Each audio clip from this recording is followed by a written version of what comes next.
Selamat siang semuanya. Di sini saya Desi Gita Natalia Damanik dengan NIM A1E118123.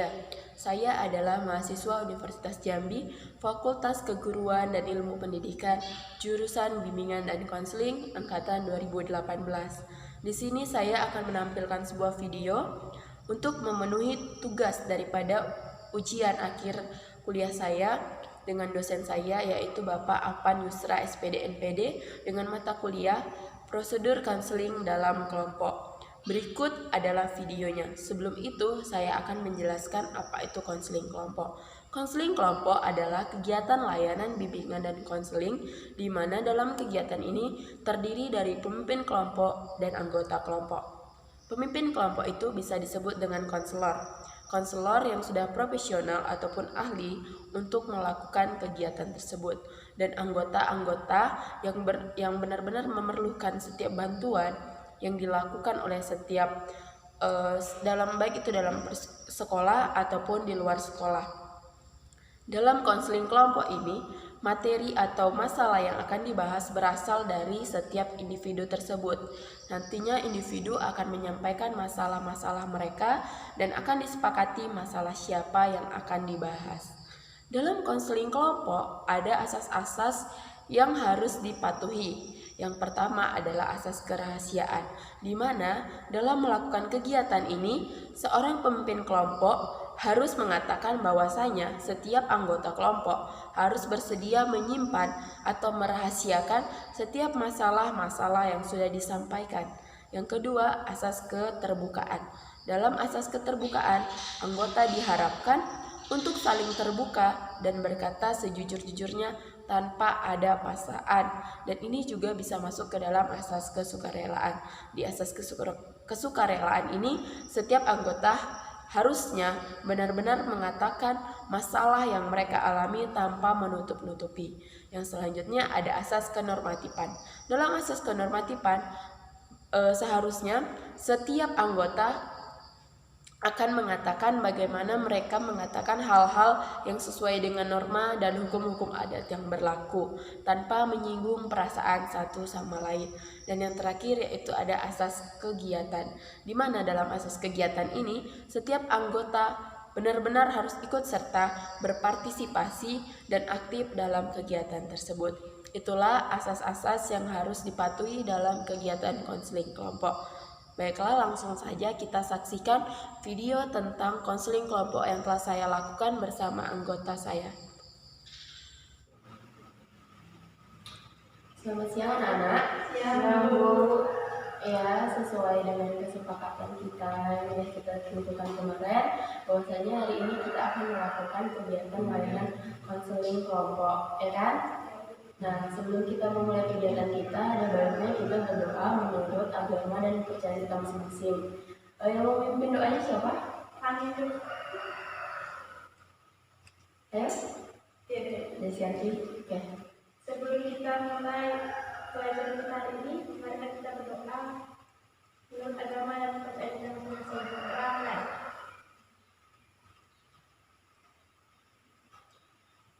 Selesai. Ya, kita udah berdoa untuk supaya kegiatan kita berjalan lebih baik. Nah, sebelum kita memulai kegiatan kita, ada baiknya Ibu mengetahui nama ananda masing-masing. Kalau begitu, Ibu persilahkan siapa yang bersedia untuk memperkenalkan namanya duluan. Dari samping kiri Ibu atau dari samping kanan Ibu? Dari Ananda duluan, baru nanti Ibu akan memperkenalkan. Ya, dari samping kiri. Ya, kita Perkenalkan namanya, nama, panggilan, dan hobinya ya. nama lengkap saya Desiani Sinaga, biasa dipanggil Desi. Hobinya Main ya. Main kan banyak tuh, spesifik lah mainnya apa. mungkin main catur. Catur. Oke, selanjutnya. Nama saya Ruth, panggilannya Ruth yang ini dipanggil biasanya Ruth, hobi saya berenang. Iya, berenang. Lanjut. Perkenalkan, nama saya Dina Natalia Tanurung, biasa dipanggil Dina. Hobi saya membaca. Iya, membaca. Lanjut, perkenalkan nama saya Rani Juliana. Nama panggilannya Rani, hobi saya jalan-jalan Bu. Beda. Oke, karena Ananda semua sudah memperkenalkan namanya, perlu nggak Ibu memperkenalkan nama Ibu? Perlu. Ya, kenalkan nama Ibu Desi Gita Natalia Damani. Ibu adalah sebagai guru BK di tempat ini. Bisa dipahami?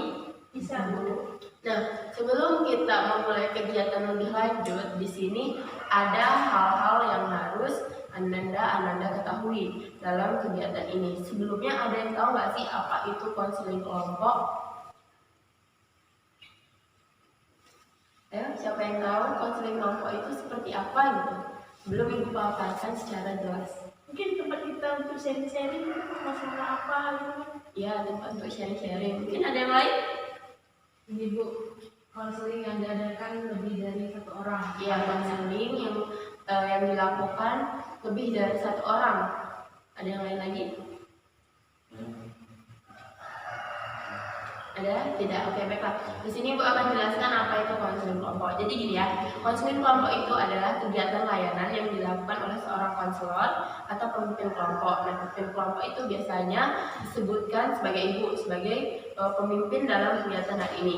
Nah, dalam proses kegiatan ini, konseling kelompok ini ada seorang anggota. Anggotanya itu ialah Ananda sekalian yang mengikuti kegiatan konseling pada saat hari ini, yang dilakukan dengan sistem berkelompok, yang dilakukan untuk mengatasi atau mengentaskan permasalahan-permasalahan yang sedang atau Ananda alami secara pribadi, yang nantinya kita akan bahas untuk mendapatkan penyelesaian secara kelompok.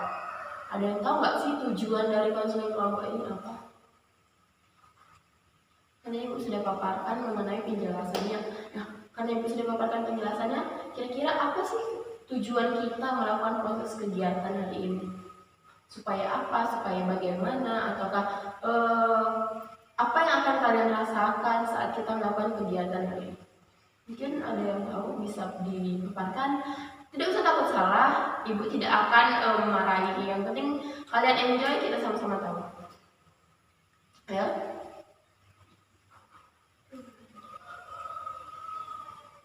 Untuk memecahkan masalah Bu. Ya, untuk memecahkan masalah yang benar. Ada lagi? Tidak usah takut salah, kita sama-sama belajar juga di sini.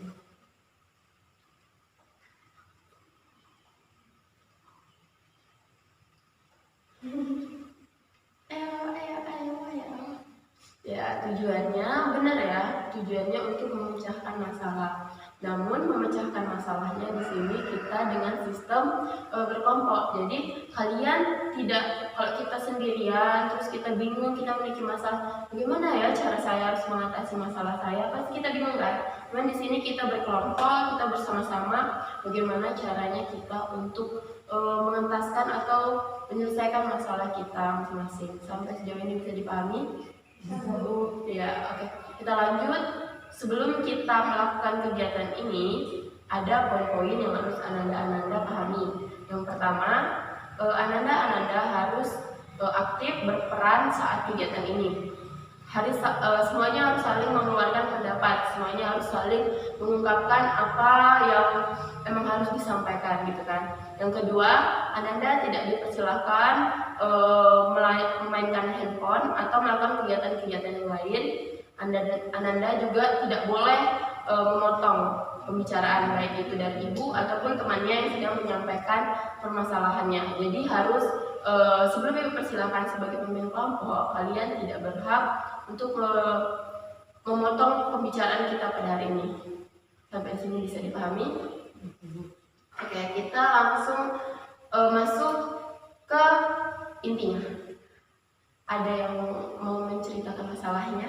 Ayo, siapa yang mau menceritakan masalahnya di luar? Ya, boleh dari sampingan ibu, dari depan, dari samping kiri, ayo. Saya dulu. Ya, dari Rani boleh. Jadi kan gini Bu, saya itu punya kawan. Nah tapi beberapa hari yang Ini Bu, dia itu tiba-tiba ngeblok saya dari WA gitu Bu. Saya nggak tahu saya salah apa. Sebelumnya hubungannya baik aja Bu, masih ada komunikasi.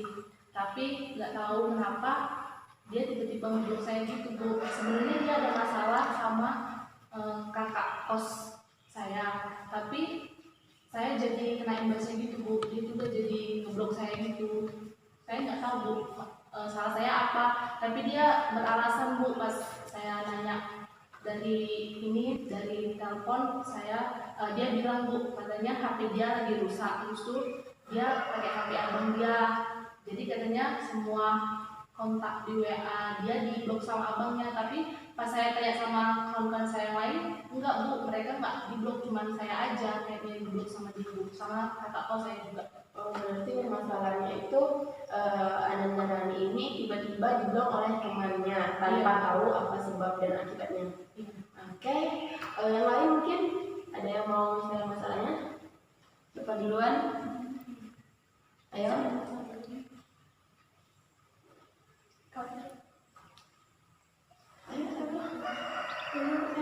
Ya. Permasalahan saya itu yaitu di kuliah online. Ya, benar.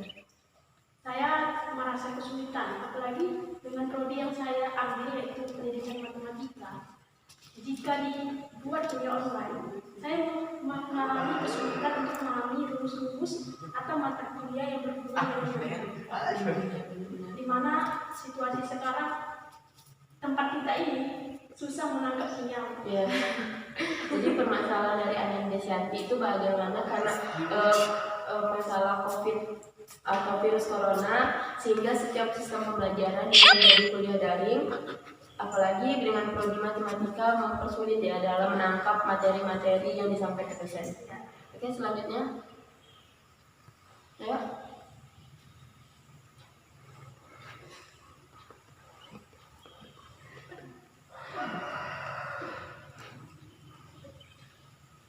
Jadi gini Bu, permasalahan saya kan Bu sudah kelas 9, jadi bentar lagi mau lulus.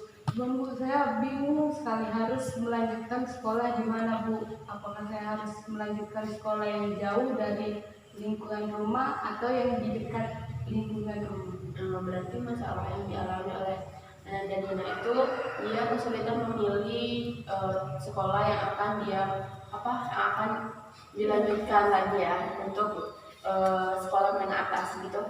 Oke, ya, yang selanjutnya.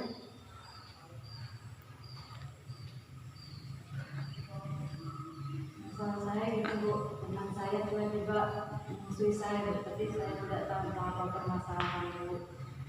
Masalah teman di sekolah Ibu. Jadi teman Anandaro tiba-tiba itu menjauhi Run gitu ya, tidak mau berteman lagi gitu. Oke, nah Ibu sudah menerima atau sudah mendengarkan masalah-masalah dari Ananda sekalian. Nah, pada proses ini masalah siapa yang akan kita angkat atau yang akan duluan kita bahas pada pertemuan kali ini? Kita sepakati masalah siapa yang akan kita angkat. Ya? Masalah siapa?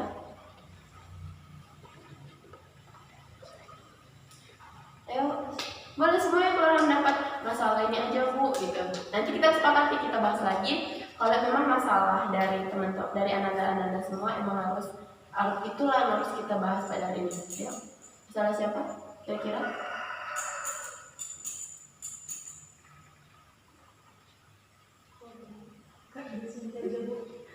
Oh, masalah dari Ananda Syanti. Sepakat semuanya?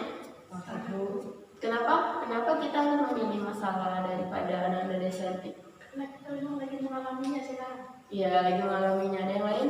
Kenapa kita harus benar-benar membahas masalah yang dialami oleh Desyanti?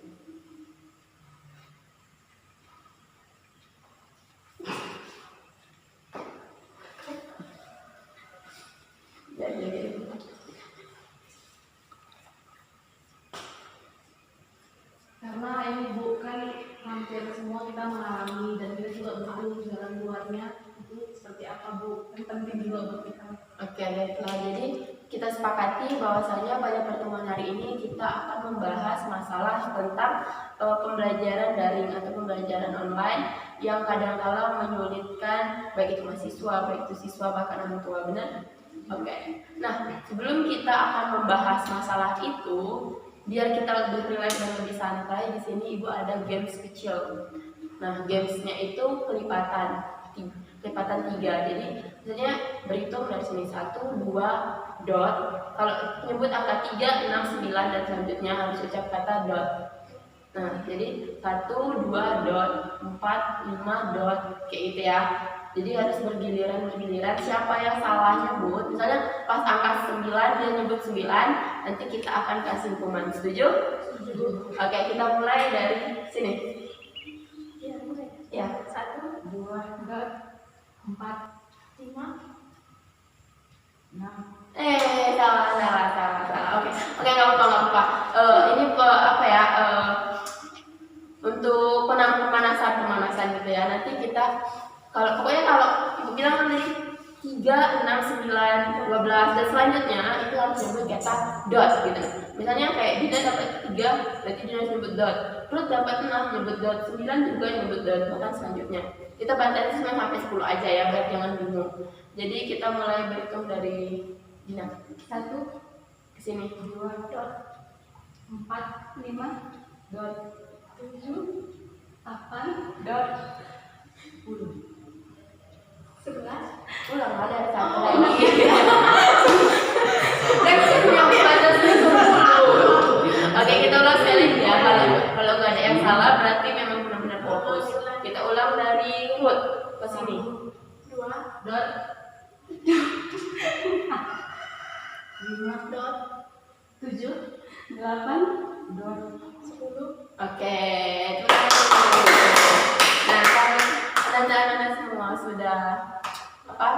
udah paham dan semuanya emang aktif ya. Jadi harapkan emang kita aktif. Kita akan membahas masalah yang sudah kita angkat tadi tentang kesulitannya pembelajaran dari online.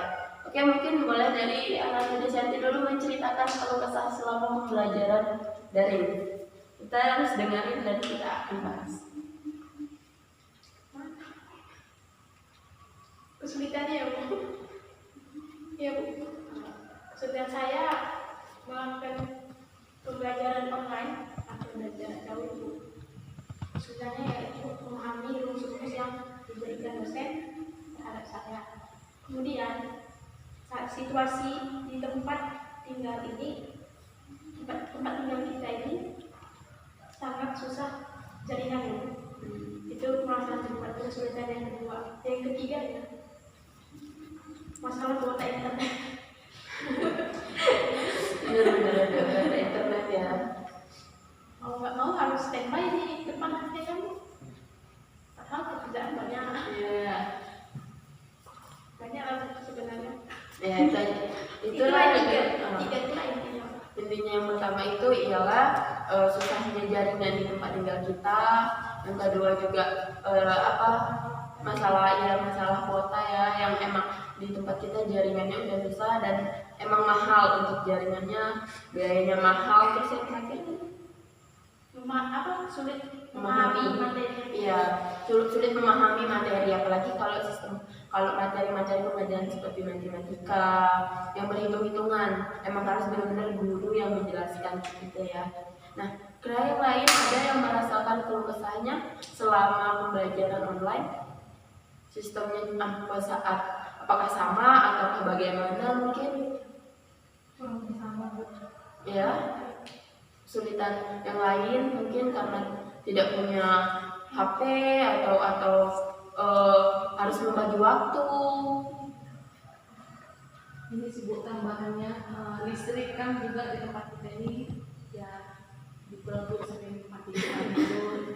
Iya, ada listrik, Baterai HP harus standby ya. Kalau nggak ngeliat HP tiba-tiba grup udah ngasih tugas aja waktu deadline, HP mati, nggak ada listrik ya, menjadi masalah. Nah, baiklah, karena kita tahu juga karena sistem kita sekarang emang semua pembelajaran bahkan aktivitas-aktivitas itu dikerjakan dari rumah karena adanya virus COVID Jadi salah satu imbasnya juga kepada peserta didik, baik itu anak sekolah SD, SMP, SMA, bahkan anak perguruan tinggi atau kuliahan, semuanya melakukan pembelajaran dari rumah seperti itu ya. Jadi yang emang harus sangat diperlukan ialah handphone sebagai sistem yang paling utama gitu ya.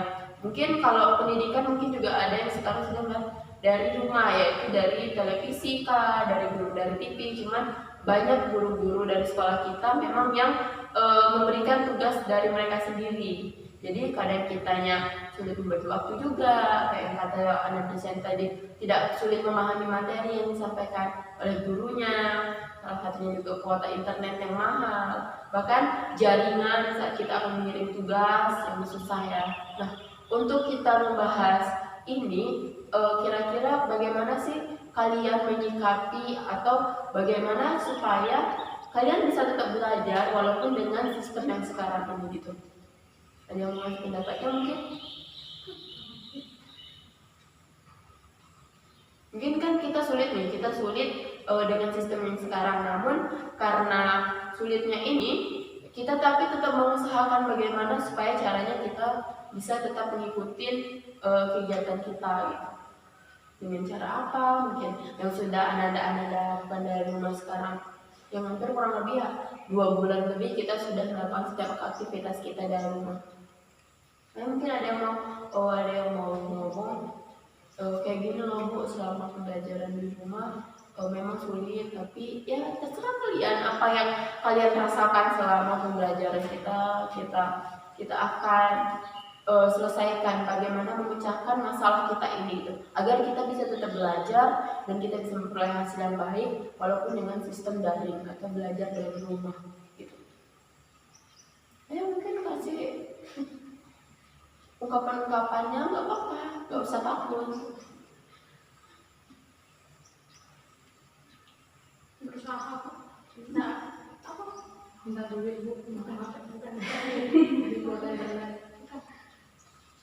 Misalnya paket ada dari nomor mahasiswa yang lain dari universitas lain biar bisa terima materi gitu kan. Iya, Biar boleh. ada semester atas gitu kan. Boleh juga. Jadi berusaha walaupun sedang mengalami kesulitan, ya mau nggak mau dikerjakan tugasnya kalau ada. Iya benar itu apa yang dikatakan oleh Desyanti.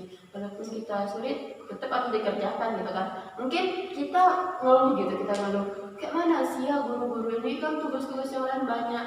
Cuman guru-guru mungkin nggak akan mengerti posisi kalian. Yang guru-guru mau, kalian tetap berusaha untuk menyelesaikan masalah kalian. Benar yang dikatakan oleh Desyanti.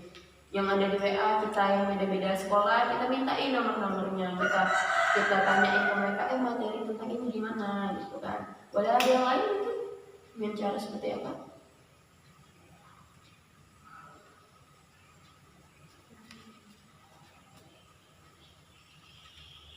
Dengan cara seperti apa kita untuk menyelesaikan masa pandemi sekarang ini? Harus dikumpulkan. Dari kota susah tapi ya yang dari kota. Semua ada kayak Mungkin dari Dina, Ruth. Jangan Sejauh diam-diam. ini saya belum pernah mempunyai masalah tentang belajar online Bu.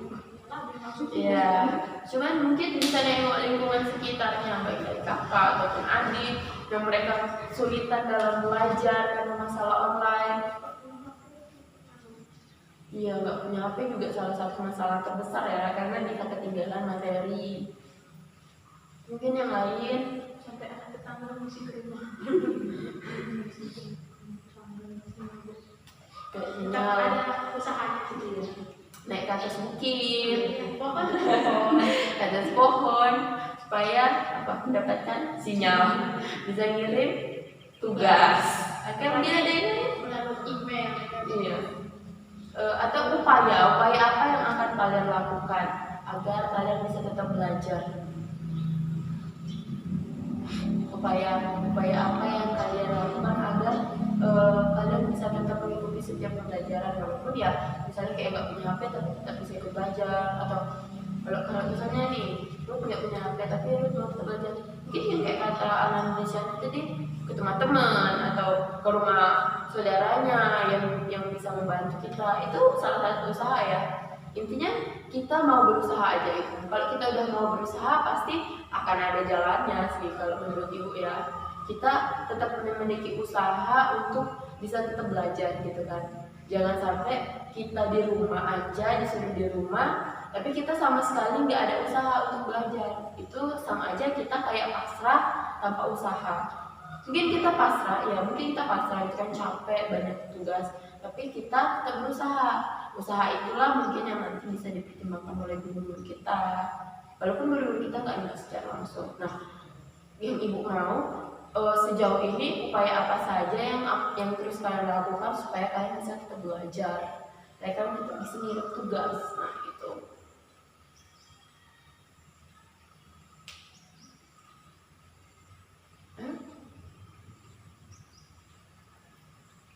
Minta HP pas jam kuliah ya.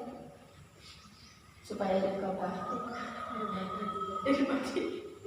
Jadi berarti upayanya membuka HP di saat jadwal yang sudah ditentukan agar dari segi internetnya irit, baru dari segi baterainya juga irit, yaitu upaya. Nah kira-kira kalau upaya yang seperti itu kalian lakukan, menjamin nggak sih kalian bisa akan terus belajar? Apakah tidak ada godaan-godaan yang lain kayak kalian mau internetan, mau balas chat, mau apa ya gitu? Selalu ada, godaan yang selalu ada. Nah, Tapi tergantung diri kita bisa menahan atau tidak. Iya benar. Kalau kita, walaupun kita Mungkin kita bisa melakukan kegiatan yang lain itu biar tidak fokus ke HP. iya benar. Mungkin kalau kita ada belajar nih, ada belajar jam 1. Nah sebelum mencapai ke jam 1 itu mungkin kita bisa ngerjain tugas yang lain biar kita nggak terfokus kepada HP. Walaupun kita mengerjakan tugas yang lain itu membutuhkan HP, ya mungkin bisa kita bagi lah gitu kan, membagi waktu antara megang HP sama tugas itu benar-benar dibagi kayak gitu kan. Nah kan tadi temannya udah bilang tuh upaya dia tuh memegang HP itu di saat ya jadwal belajar atau di saat mengganti memegang HP itu diganti dengan kegiatan yang lain kayak gitu ya. Nah itu bagus ya. Nah itu yang sudah dilakukan di Santi. Yang lain mungkin untuk mengubah gitu kan sistem pembelajarannya supaya jangan menggunakan HP terus itu seperti apa? Mungkin Nani, bagaimana usaha yang sudah dilakukan sejauh ini agar tetap mengikuti belajar tapi nggak terganggu gitu baik dari sinyal, baik dari baterai dan yang lain-lainnya. Sama aja sih Bu, mengurangi penggunaan HP kalau lagi nggak penting. Terus? Kita juga Ya, berarti sama ya. Kurang lebihnya yang dilakukan kurang lebih itu sama. Bahwasanya melakukan hal-hal yang tidak penting, mengurangi pemakaian HP kalau memang tidak diperlukan. Nah, oke. Baiklah, di sini kan tadi Ananda sekalian sudah menceritakan masalah yang dihadapi dan Anda juga sudah hampir melakukan upaya. Hanya saja masalah pandemi ini memang menyulitkan kita ya. Banyak juga orang tua yang sulit harus mengajari anaknya kembali, pada orang tuanya nggak ngerti. Nah, orang tua sibuk kerja. Kalian boleh membantu adik atau membantu anak-anak ini di sekitar yang membutuhkan bantuan dari kalian, gitu kan? Nggak salah lah kalau kalian yang memahami dan tidak mengganggu jadwal pembelajaran kalian, tidak mengganggu waktu belajar online kalian boleh membantu mereka gitu kan. Hal ini juga bisa mengurangi pemakaian handphone dan mengurangi permasalahan dalam sinyalnya tadi kan. Kalau kita membantu, misalnya nih kalian punya tetangga itu juga mempunyai anak yang belajar online, tapi belajarnya itu tidak begitu menggunakan HP seperti mungkin kayak anak-anak SMA atau tingkat lanjut yang benar-benar sudah menggunakan HP.